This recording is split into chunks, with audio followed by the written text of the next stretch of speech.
Dave Talks Comics, episode 38.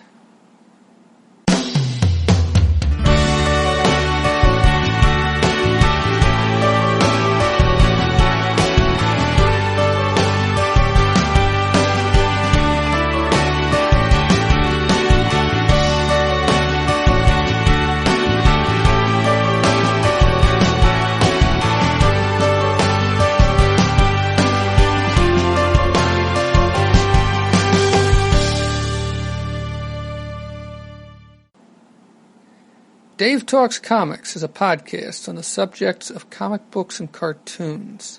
Talk about comics I have read and cartoons I have watched. Dave Talks Comics can be found on the web at davetalkscomics.com, on Twitter at Dave Talks Comics. Email can be sent to dave@davetalkscomics.com. I talk from my notes on these comics. I don't go panel by panel. I try to do more than just summarize the stories. This podcast is not spoiler-free.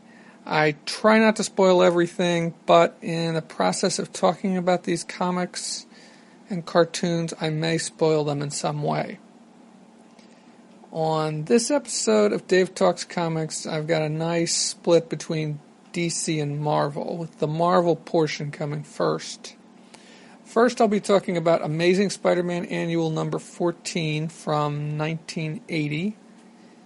And then I will be talking about Hourman issues 7 through 10, which came out in the late 90s, 99, 2000, something like that. Yeah, that's it so that's what I'll be talking about on this episode of Dave Talks Comics.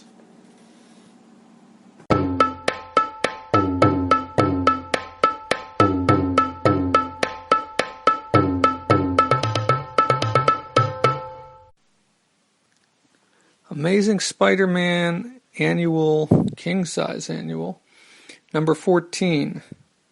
This is cover dated 1980. Cover price is 75 cents. Kind of reads a little bit like a Marvel team-up because you have Spider-Man teaming up with Doctor Strange. And, well, the cover says Spidey and Doctor Strange versus Doctor Doom and the Dread Dormammu, but I think there's a bit of bait and switch here, which leaves me a little disappointed. But there's a lot more to say about this issue. I bought this basically, I don't know, it came up somehow, my recollection is on the 11 o'clock comics message board. Somebody was discussing this, came up somewhere. It is, I should give you the credits first. It is, well, the co-creators, which is how they are credited on the first page, are Denny O'Neil and Frank Miller. I'm pretty sure Denny O'Neil did some writing. Frank Miller may have contributed to that, but I'm sure he did the art, or at least the penciling. Tom Palmer is the inker, Joe Rosen, letterer, Ben Shawn, the colorist, not familiar, and Al Milgrom is the editor. Okay, so like I was saying, this is credited as Spider-Man and Doctor Strange versus Doctor Doom and Dormammu, but for the most part, Doctor Doom and Dormammu don't figure too prominently in the story.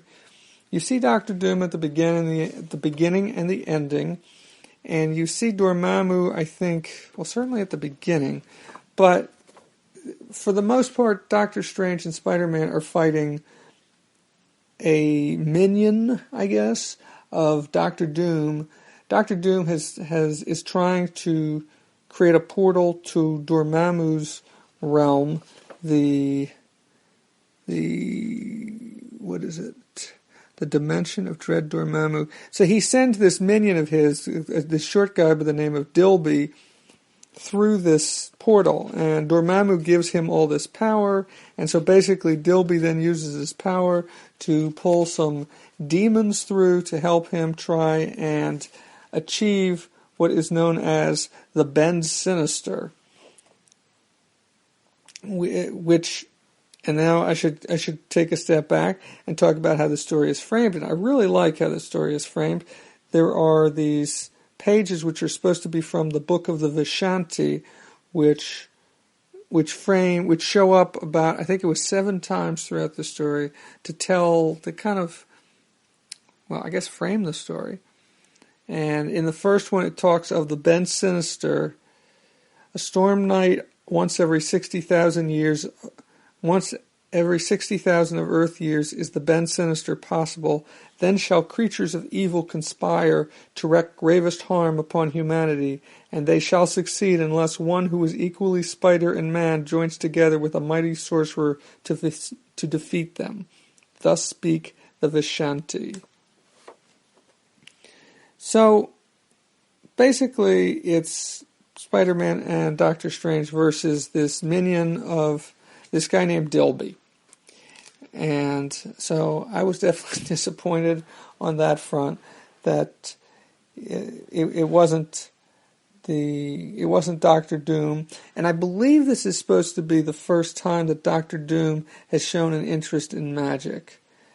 That certainly came up during John Byrne's run on Fantastic Four, but I'm pretty sure this is the first time, or I think it's the first time, that he showed any interest. Anyway, about the story, I think it's well drawn. I certainly like the way Frank Miller draws Spider-Man swinging through the city in action. I do think that Frank Miller is a little wasted on a story involving magic. I think those are the weaker parts. I don't think that's his strength. I think his strength are the cityscapes, are the urban settings, not the magical realms. I mean, he does a good job with these characters. It's just the backgrounds, that's where there just isn't as much, and I don't know. It just I'm not as impressed there. And I don't know if it would have made more sense to team him up with another artist or not, but another thing is the story is a little wordy. I think there's places where there's a little too much explanation. I mean, it's not just somebody talking about what their superpowers are and that sort of thing, but it is... I don't know, just a little too much. I like a little more visual storytelling, and maybe this is partly because this is early in Frank Miller's career. This is before, I believe, his run on Daredevil. And not too long before, but I think, or maybe right around the time he was beginning his run on Daredevil. And I don't know, maybe O'Neill didn't trust him fully to tell the story visually, or that's just the way he is, I don't know. But it's like I said, the city portions of this are very nice to look at. The rainy nights, the buildings, all of that stuff. I think Miller does a great job on. One thing I should talk about is that there's another aspect of this story that's interesting, and that's that there is a band which is playing in this story, a band called Shrapnel. And they show up in the story because part of the story takes place at CBGB's, which is a club in Manhattan. Actually, I don't think it's there anymore. I think it's gone now. But at the time, it was still around. And there's a kind of a Pied Piper type thing going on here, where Dilby uses his powers and uses music to lure people to get them under his sway, and they wind up at the club, and at one point Spider-Man gets a clue that he should go to CBGB's, and so he goes there, and that's where he sees this band. Now, in this comic book, there's an ad for Shrapnel, and they've actually got an offer, which I'm sure is no longer any good, where if you send $3, they will send you a 45, which is one of those little records for those of you who might not remember them. They were kind of on their way out when I was young. but a 45 of their song Combat Love. And there's a picture of them hanging out with Spider-Man. And in the other case, they show, let's see, where is it? So they are the band that's playing when Spider-Man gets to CBGB's. And I thought it was kind of funny when I was reading through this, when I saw the ad, and then when they actually show up and they're the band that's playing, it kind of made sense. But still, at the same time, I have to think that this is not usual for a band to advertise in there and also show up. So I'm not sure what the exact connection was between Shrapnel and the creators of this, whether they had some ties to either O'Neill or Miller or both, or somebody else at Marvel. But that's something I feel like I probably should look up. The only other thing I think worth pointing out about this story is that there's a woman who shows up in this, a love interest for Peter Parker. I think she's more interested in him than she is in. She is more interested in he than he is in her. Her name is Debbie Whitman. And I looked up, and it's not her first appearance. Her first appearance was in Amazing Spider-Man 196, which came out in 1979. So that would have been less than a year before this issue came out.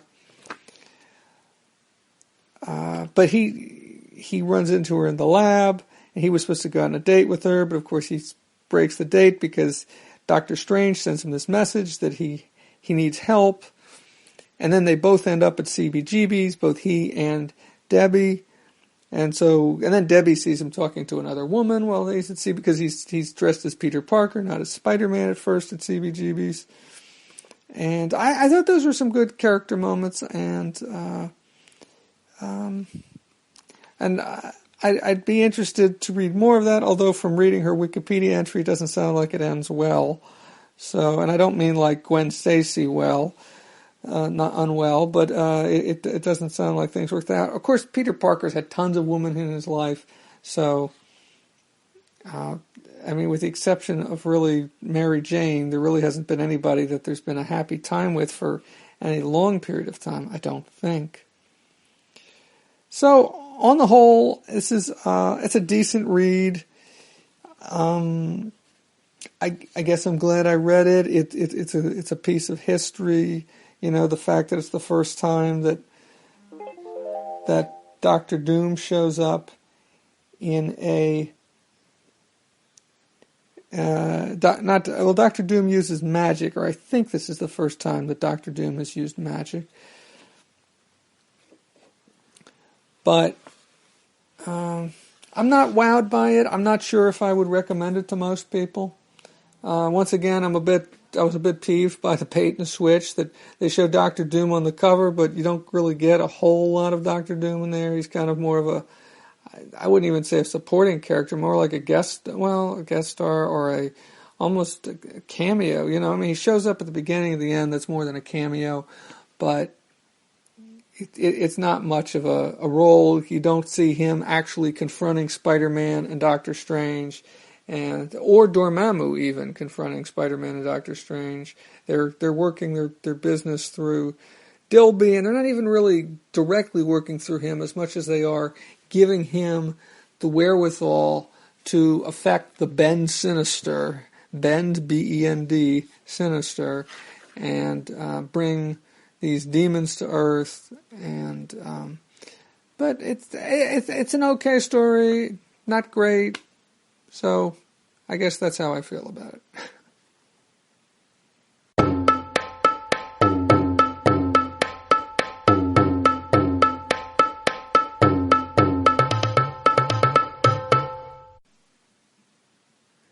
Hourman numbers 7 through 10.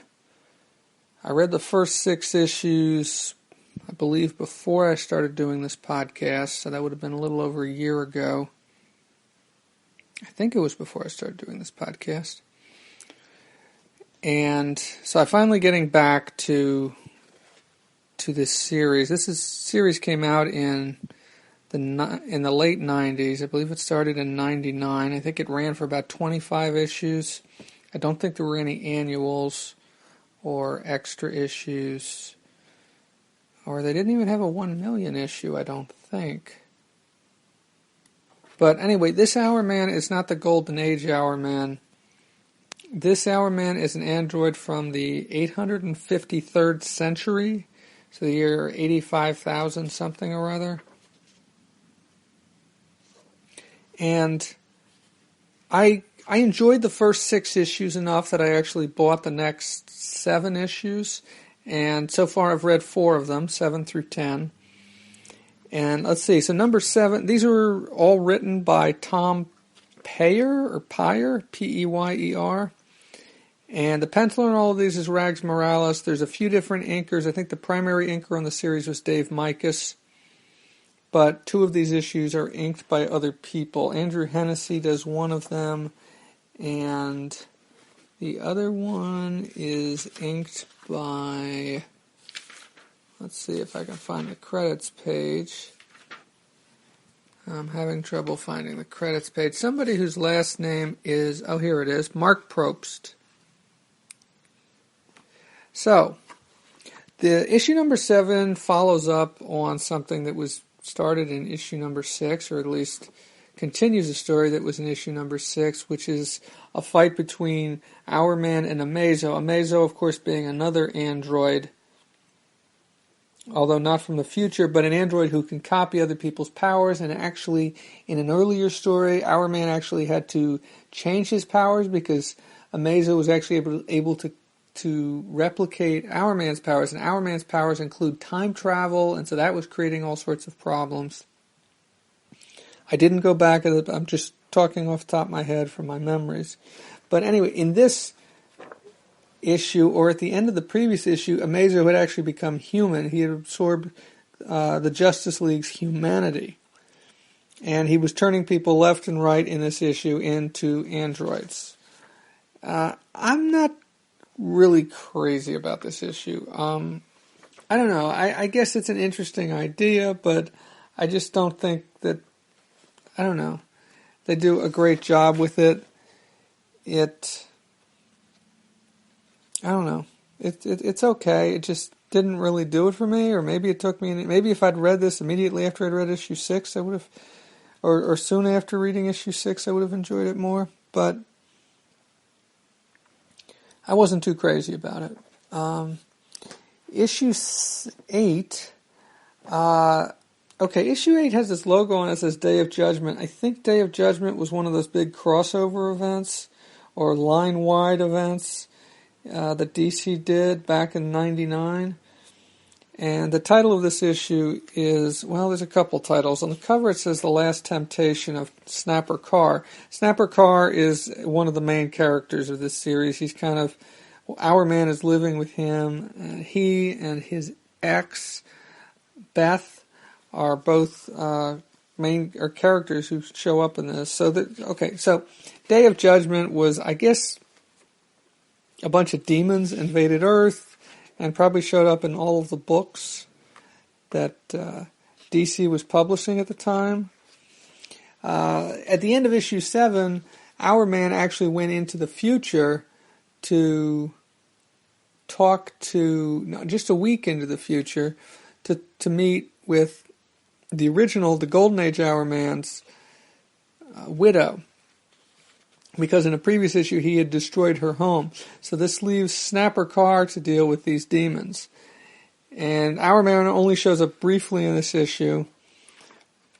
But, so this issue has kind of, there's humor in this. They introduce a new character. There's a demon who ends up becoming a part of the cast, whose name is Torture, and that's Torcher. That's how that's spelled. And they basically, I think they win him over by feeding him cheesecake or something like that. Yes, by feeding him cheesecake, they win him over. But all the other demons disappear at the end of the story, but Torture stays on, and he actually is a character. He continues in this story. At the end of this issue, you get a little bit with the Golden Age Hourman, whose name was Rex Tyler, his widow, whose name I'm having trouble remembering at the moment, but you get a scene with her and her son Rick, who became the second Hourman, who was a member of Infinity Incorporated, although didn't show up in any of the issues that I spoke about. I'm not sure exactly when he made his first appearance, but I don't think it was too long after that first, the Generation Saga, which was Infinity Incorporated in issues 1 through 10. So, but he's very ill. He's deadly ill, terminally ill. He's in the hospital with leukemia, or at least what they think is leukemia. That's the end of issue 8. Then issue 9 is called Family Feud on the cover, or Where Does the Time Go on the inside. And in this issue, you finally get the meeting between I think it's Wendy. Is it Wendy? I'm not sure, and I can't find it at this point. Because you see, he destroyed her home, and so he wants to apologize to her and possibly make it up to her, and so then he uses his powers to restore the whole house. He talks about being able to use his powers to help cure Rick's leukemia, but then it turns out when he does an analysis, Rick doesn't have leukemia, he's got something else. This was a very good issue, I thought, because you had a lot of highs and lows. There's been a lot of humor in this book so far, and in this issue, they kind of slow things down a little bit, and it takes on a more human note. I don't know, a little less. It was certainly more emotional, and certainly more moving, because you're dealing with somebody who's terminally ill, and then thinks for a moment that both he and his mother think that Hourman's going to be able to cure him, and then they discover that he can't, and there's some fallout from that, where it turns out Rex still has some of the pill that his father used to take to make him to turn him into Hourman, to give him super strength. And Hourman ends up having to fight Rex, who of course was the previous Hourman. But so they're both Hourman. So Hourman versus Hourman.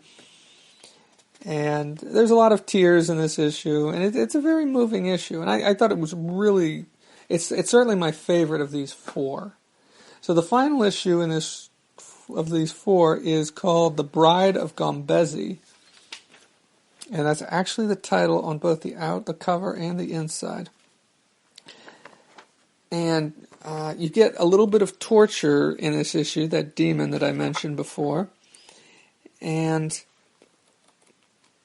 Gombezi are these creatures that are created by this Dr.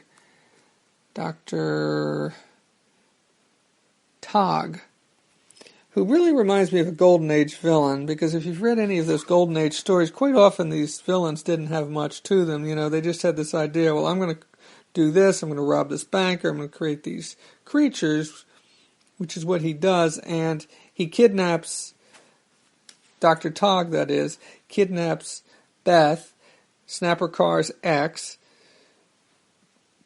because he finds she's very beautiful, and maybe now's the time to point out that she wears very skimpy clothing. I'm kind of surprised. I mean, if she wore it sometimes, okay, but it seems like almost all the outfits she wears are very skimpy, and I'm trying not to use judgmental words here, but it's probably coming across in the tone of voice that I'm using. So Hourman has to use his powers once again, and torture helps out because Dr. Tog changes Beth into a Gombezi, which is, you know, she now has claws and wings, and so this is all part of some bigger plan, because then he kind of enlists Dr. Tog's assistance to help to try and find a cure for Rex, and that's basically the end of this issue and the end of the 4 issues. Up next, I do have the next 3, which are a tie-in to the DC 1 million event, which I don't think I've read any of in any other series. So this is completely new to me. But I don't think there's an Hourman 1 million, whereas a lot of other series actually did have a 1 million issue, which of course then becomes very problematic as to where you file it if you're big on filing things, because chronologically it might fit between issues 22 and 23 or something like that, but of course numerically it's going to fall all the way at the end, or the beginning, depending on how you file stuff, because it's issue 1 million, and yeah, so anyway, I'm looking forward to reading the next 3 issues. I'm undecided at this point as to whether I want to read more, but I'm open to it at this point. There's only 25 issues in the series, which means only 12 more after I read these next 3 issues of Hourman.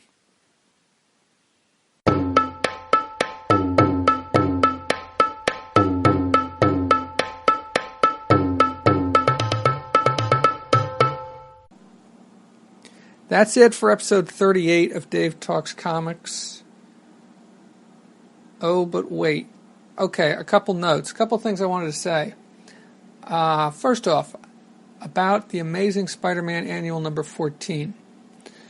That was one of Frank Miller's earlier pieces that he did, not the earliest, but one of his earlier pieces that he did at Marvel and in the comic business period.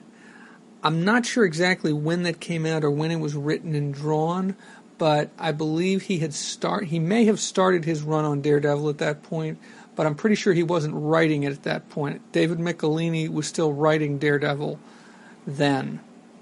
The annuals I usually think of as coming out during the summer, because that's what I recall, but I'm not sure if that's exactly when the annual came out. When I look it up on Comic Book DB, all I see is that it came out in 1980.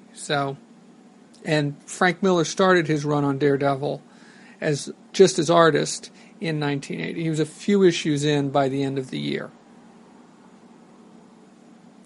Now, as far as that Hourman story, what I wanted to say was about that last issue of Hourman that I talked about, issue 10, The Bride of Gombezes.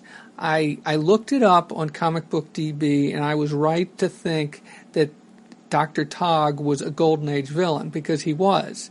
He made one appearance during the Golden Age in in Adventure Comics number 57, in a story that was originally titled The Menace of Dr. Tog. Now, I don't have this story, but it was reprinted in 1973 in DC 100-page Super Spectacular number 18. And in that collection, in that issue, it was retitled, hold on, I'm looking for it. Dr. Tog's Gombezes. So it is out there, it's probably in I think there's also a collection of at least one DC archive that collects Hourman. Oh, well, that's interesting. Oh, no. I'm sure that doesn't collect. No. So, as far as I can determine, that's the only reprint of that original Dr. Tog story, that original Gombezes story. It's DC 100-page Super Spectacular number 18, or number DC 18, as I'm seeing it on the on Comic Book DB. So that's all I've got to say on that. So, like I said, that's it for episode 38 of Dave Talks Comics. Questions or comments can be posted on the episode page at davetalkscomics.com, or tweet them to at Dave Talks Comics. And you can email your questions or comments to dave@davetalkscomics.com. No need to do all of those things. One will suffice. So next time on Dave Talks Comics, I will be talking about the last few episodes of Superman the Animated Series. And then I'll be talking about Dredd, the 2013 Judge Dredd film. Thank you for listening.